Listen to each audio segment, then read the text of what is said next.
पहले नाम बताइए। मेरा नाम है खलील खान। ये जो वक्फ की बात कर रहे हैं, इनसे पूछिए कि सारा मुसलमानों का भला करने के लिए वक्फ की ही संपत्ति है क्या? ऐसे आप भला नहीं कर सकते किसी मुसलमान का। आपके द्वारा माइनॉरिटी को सबसे ज्यादा इस समय कटाई जो की है, यानी माइनॉरिटी डिपार्टमेंट के लिए जो पैसा सरकार के द्वारा इससे पहले निकलता था, उसको आपने ना के बराबर कर दिया। जितनी यूनिवर्सिटी है उसके आप नाम बदल रहे हैं मुसलमानों के नाम के, जगह जगह आप हर जगह पे नाम बदलने पे तुले हुए हैं। क्या बिना वक्फ की संपत्ति के आप मुसलमानों का भला नहीं कर सकते? कहिए कि मुसलमानों को आरक्षण देंगे, 4% देंगे ये आप। पहले मुसलमानों का भला 1947 से, एक मिनट सुनिए, पूरी बात सुनिए ना। 1947 से 2014 तक मुसलमानों का भलाई होता है। वक्फ बोर्ड, मुस्लिम पर्सनल बोर्ड और पता नहीं कितने इस तरीके के जो ये बनाए गए वो तो सही है। और फिर वक्फ के नाम पर दुनिया हिंदुस्तान की तीसरी संपत्ति बन चुका है वक्फ, और फिर कहते हैं कि वक्फ में संशोधन और होता है। नहीं, मुसलमानों का भला आप बताइए कब होगा? मुसलमानों का भला कब होगा?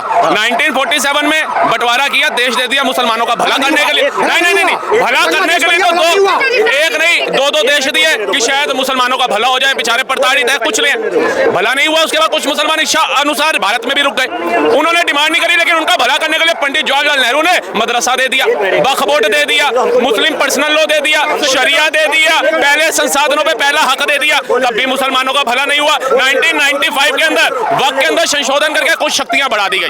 2014 से पहले आचार संहिता लगने से पहले कांग्रेस ने इतनी शक्तियां दे दी कि वक्फ जहां मर्जी दावा कर दे, क्योंकि भला करना था। भला करते करते भारत की 9,30,000 एकड़ जमीन मुसलमानों के वक्फ के पास चली गई। उसके बाद भी मुसलमानों का भला नहीं हुआ। फिर उद्यमी योजना दी, औषधि योजना दी, उज्ज्वला योजना दी, आयुष्मान योजना दी, जनधन खाता दिया, मुद्रा योजना दी, कृषि कल्याण के तहत 6,000 रुपए दिए, नहीं 6,000 रुपया दिया, ठीक है जी, नल से जल की योजना दी, ऐसी तमाम योजनाएं दी, लेकिन मुसलमान का भला नहीं हुआ। उसके बाद आइए कश्मीर खाली कर दिया, मुसलमानों का भला नहीं हुआ। उसके बाद तमिलनाडु केरला के अंदर पलायन करना पड़ गया हिंदुओं का, मुसलमान का भला नहीं हुआ। अब बताइए मुसलमानों का भला होगा कब? सौगातें मोदी ने दे दिया, और आतमुल्ला खा बिरयानी दे रहा है, योगी जी ईद की बधाई दे रहे हैं, और राजस्थान के अंदर हिंदू फूलों की वर्षा कर रहे हैं। अब बताइए और कितना भला बताइए, और क्या चाहिए? दे नहीं दिया, जिनको जाना था वो चले गए। ये हमारा हिंदुस्तान है, इनका नहीं है। हमारा हिंदुस्तान है, हमने चुना है बाई चॉइस, तो हमारा हक भी उतना ही है जितना इनका है। अब सुनने की बात, अगर हमें सब इतना भला कर रहे हैं, उसके बाद भी हम पिछड़े हुए हैं, उसके बाद भी हम पिछड़े हुए हैं। आप तो सबसे अमीर हो, एक मिनट भाई, आप तो सबसे अमीर हो। 9,30,000 एकड़ जमीन आपने वक्फ कर दी, आपने दान कर दी। आपसे ज्यादा गरीब अमीर कौन हो सकता है? एक तरफ देखिए CNRC आता है, 20-25 साल पुराने नहीं निकलता पेपर, इनके पास कहते हैं बाढ़ आ गई थी, पेपर खराब हो गया। लेकिन 47 में जो मुसलमान पाकिस्तान चला गया, उसके पेपर लेमिनेशन करा के रखे हैं। जो मुगल 300 साल पहले चले गए, उनके पेपर लेमिनेशन करा के रखे हैं, वक्त गए थे। आंकड़े की बात कर रहे हैं ना, आंकड़े की बात, इनसे पूछो महाकुंभ में कितने लोग मरे, आंकड़ा दिया आज तक? अभी मुश्किल से 2 महीने पहले आंकड़ा गया है, 20-25 लोग मरने वालों का आंकड़ा नहीं दे पाए। आप 200 साल पुरानी की बात हमसे पूछना चाहते हो, आंकड़ा आप नहीं रख पा रहे। जब हम सच बोलते हैं तो आप तरह की बातें करते हैं। बात वही मैं कह रहा हूँ, आंकड़े की इनडायरेक्टली बात आप कर रहे हैं, कि आप 200 साल की बात कर रहे हैं। 1947 से संविधान ने ये नियम बनाया है वक्फ का। कोई हमारे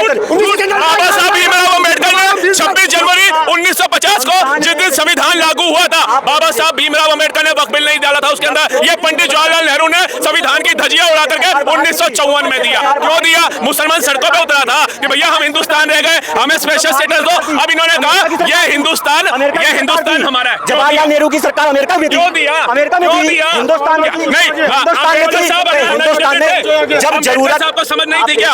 अम्बेडकर साहब को समझ नहीं थी कि वक्त देना चाहिए? आपके हिसाब से बताओ। नहीं आप बताओ, सही से समझदार थे, नहीं दिया ना, नहीं दिया। जो देश रह चुके हैं उनको वक्त के नाम पे जमीन देंगे, समझदार थे। तो फिर वही बात उन्होंने बनाया उन्होंने ही बनाया। ये इसी वजह से ना अब्दुल पेंशन वाला रह गया। नेहरू जी ने कभी कह रहे अम्बेडकर ने, एक बार क्लियर करिए। पहली बात देखिए, संविधान लिखने वाले, पहले मेरी बात सुन लीजिए, पहले बात सुन लीजिए।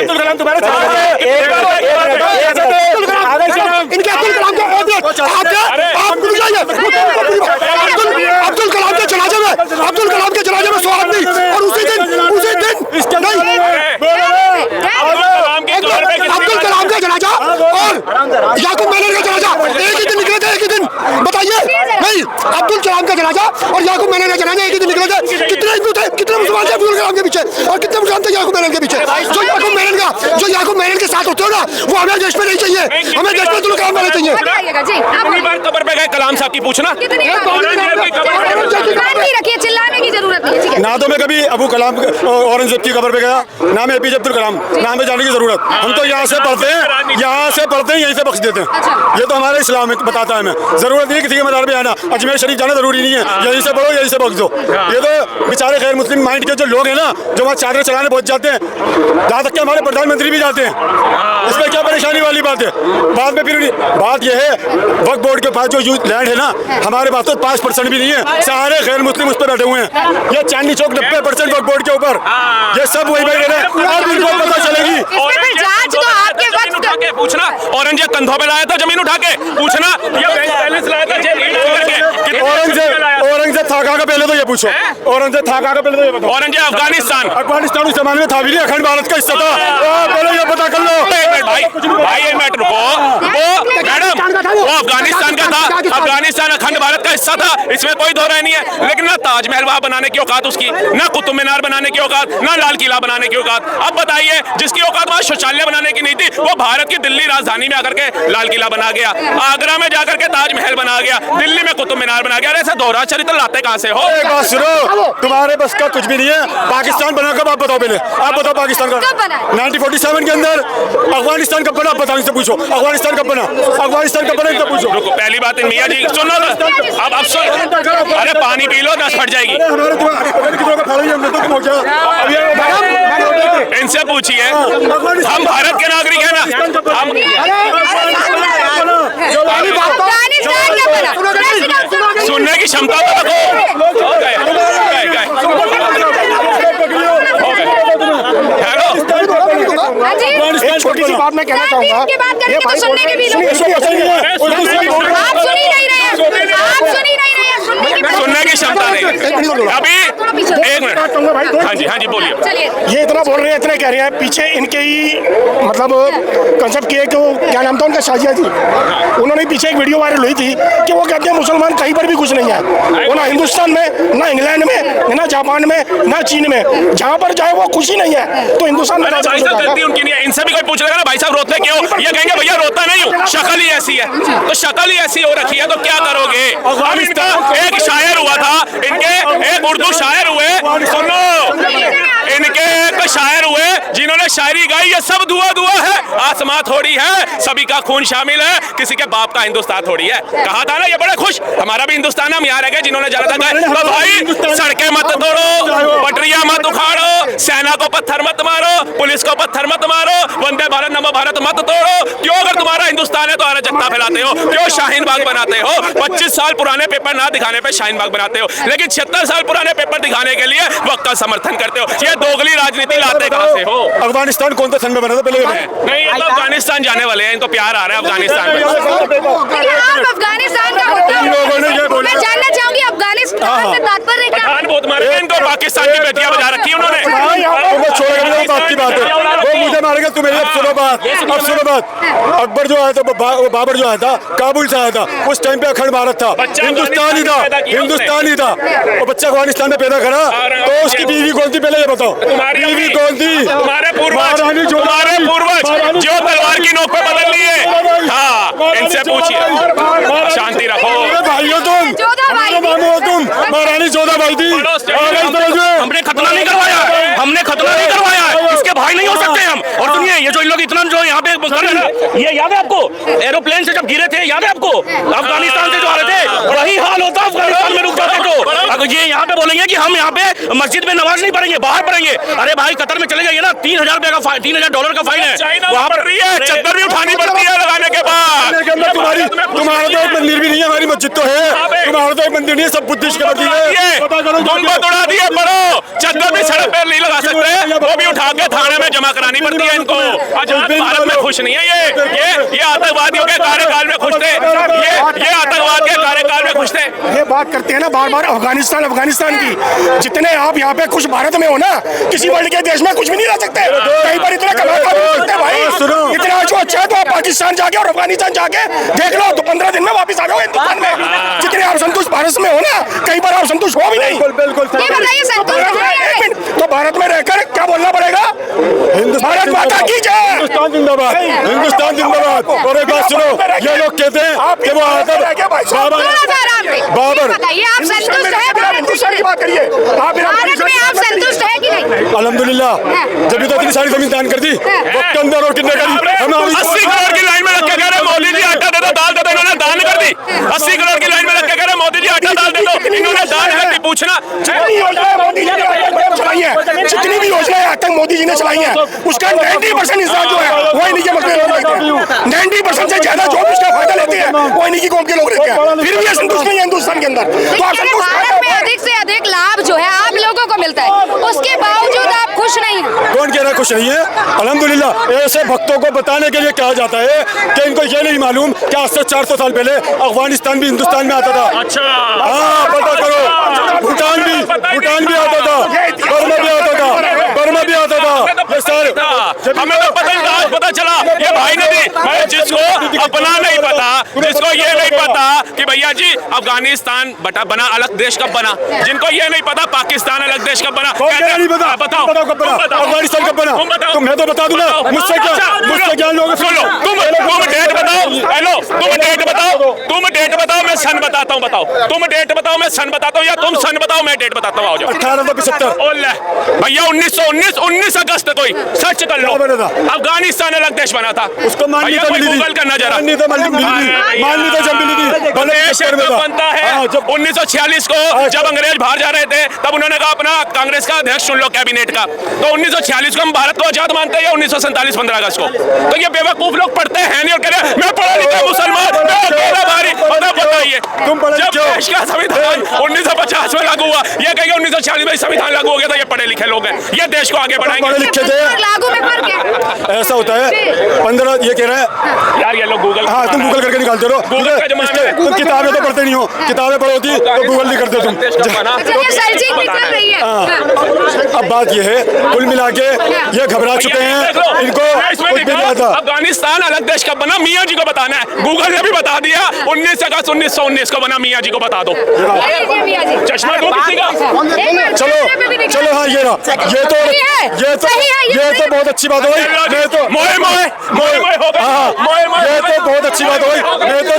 मैं तो 1857 समझ रहा था, समझ रहा था। ये 1919 की बता रहा है।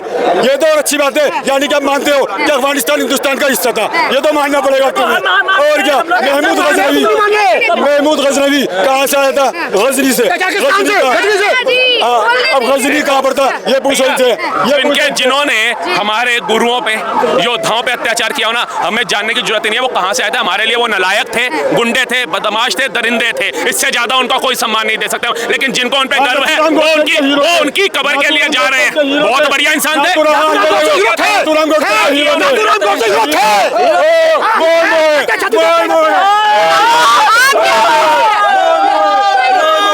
मैडम मुझे तो ये नहीं समझ आता, मैं 5 मिनट के लिए बोलने आता हूँ और इनका मानसिक संतुलन खराब करके चला जाता हूँ।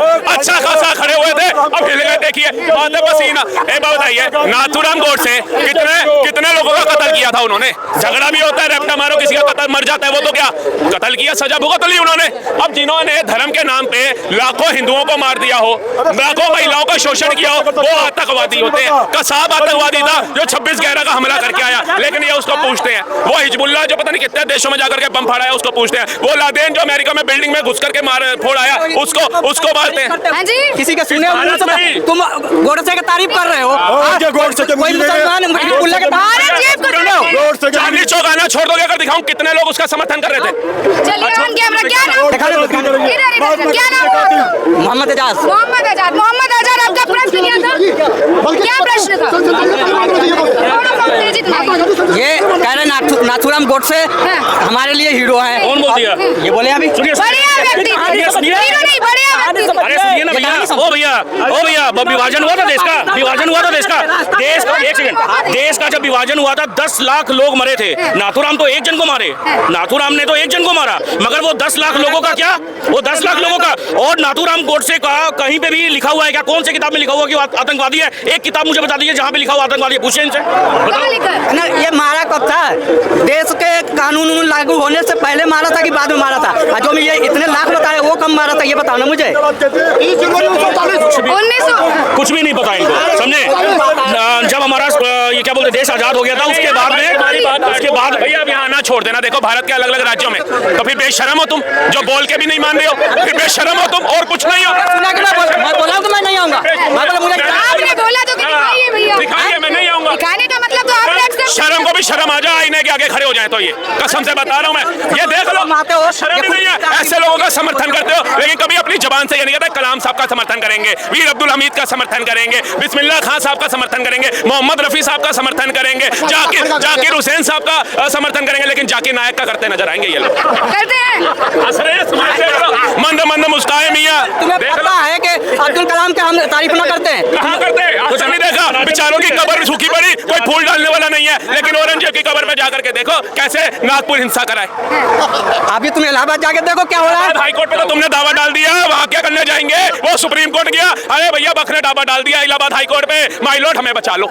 ये तो दुर्दशा करती देश की, फिर कहते हो ये खुद हिंदुस्तान हमारा भी है, खून शामिल है। अब बताओ खून शामिल है तो ट्रेनें तोड़ रही है। भारत जिंदाबाद बोल लीजिए, वंदे मातरम बोलने के लिए भारत जिंदाबाद बोले। भारत जिंदाबाद, भारत जिंदाबाद, भारत माता की जय। क्यों बोलूं? एक सेकंड, ये बोलेंगे पैलेस्टीन जिंदाबाद, क्योंकि पैलेस्टीन पहला अबू है, हमास दूसरा बाप है, पाकिस्तान तीसरा बाप है, ये सब बोलेंगे, मगर भारत के लिए नहीं बोलेंगे, समझे? ये इनकी दोगलापन, इनका दोगलापन वो बाप है लेकिन भारत माँ नहीं है। हाँ। हमास बाप है, हिजबुल्लाह बाप है, देख रहे कबूल कर रहे हैं कि रुकिए ना, बताइए ले जा रहे हैं उन्हें भगा के, आगे बात कीजिए। हिजबुल्लाह बाप है, हमास बाप है, फिलिस्तीन बाप है, पाकिस्तान बाप है इनका, ये भी कबूल करके गए हैं। सोचिए क्या मानसिकता के लोग हैं। यही मुसलमान लोग 90 जब हमारा विभाजन हो रहा था देश, 90% मुस्लिम ने बोला था कि हाँ विभाजन होना चाहिए, पाकिस्तान बनना चाहिए। वहीं उसी के ऊपर में सरदार वल्लभ भाई पटेल ने, जब नेहरू ने बोला कि सारे मुसलमान के ऊपर में आप सवाल मत उठाइए, तो वही वल्लभ भाई पटेल ने बोला था कि 90% मुसलमानों ने बोला था कि पाकिस्तान बनना चाहिए। आज हम उसी मुसलमानों पे कैसे भरोसा कर लें? यही चीज है कि कैसे भरोसा कर लें इन लोग के ऊपर पे। जो लोग बोलेंगे कि हमें नमाज पढ़ने दीजिए, नहीं नमाज पढ़िए, आप अपने मस्जिद में पढ़िए। आज ये क्या तरीका है कि आप रोड ब्लॉक कर देंगे, कहीं जाने आने नहीं देंगे? आज क्या सरकार ने कभी जो इनका पारंपरिक जो चीज है उसमें कभी मना किया गया क्या कि ताजिया मत लगाइए? ताजिया तो रोड से निकलती है, वो बोला गया कि ताजिया का अपना साइज छोटा कर लीजिए।